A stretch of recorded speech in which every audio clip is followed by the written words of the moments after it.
Once upon a time, there were two cool kids named George and Harold. Look at me too. But they had a mean principal named Mr. Krupp. Come over here, Bubs. No way! One time, George and Harold hypnotized Mr. Krupp with the 3D hypno ring. You obey our every command. Okay. George and Harold made him think he was a great superhero named Captain Underpants. Look, I'm Captain Underpants. Ha ha ha. It was funny at first, but then Mr. Krupp jumped out the window.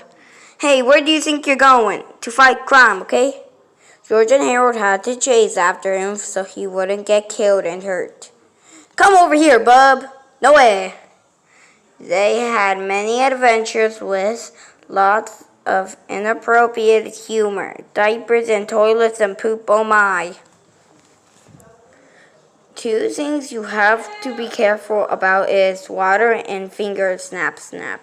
For if you snap your fingers by Mr. Krupp, he'll turn into Captain Underpants. Tra-la-la! And if you pour water on Captain Underpants' head, he turns back into Mr. Krupp. Blah, blah, blah.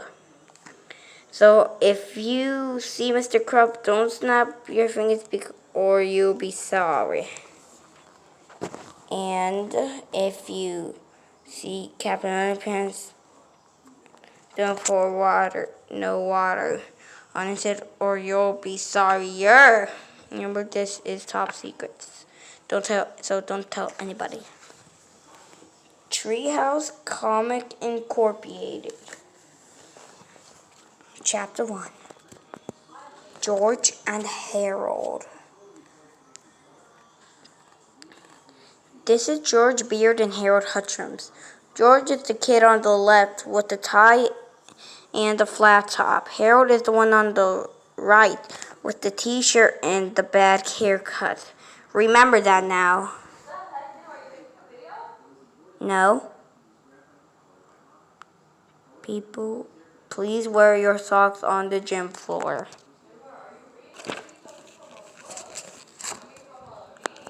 At most schools, the teachers try to improvise the 3 R's. Reading, writing, and responsive. But George and Harold, teacher Miss Ribble, Risbable,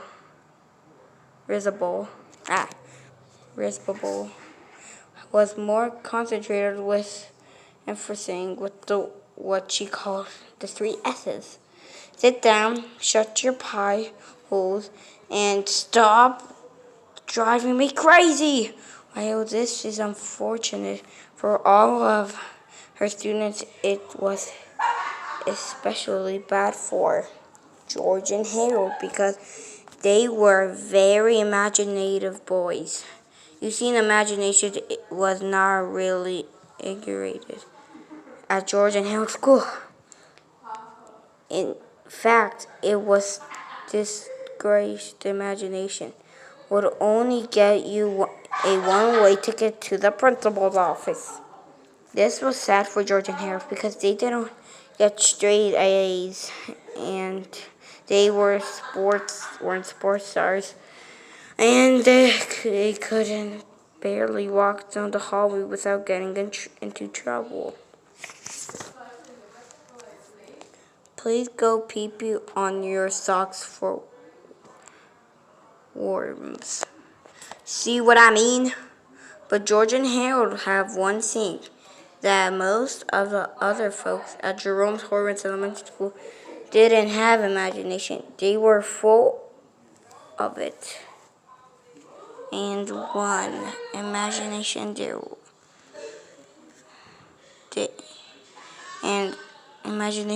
were full of it. And one day they would use that imagination to save the entire human race from being overthrown by a crazed woman with even crazier superpowers. But before I can tell you that story, I have to tell you this story. We'll save that for the next video, guys. See you next time. Bye.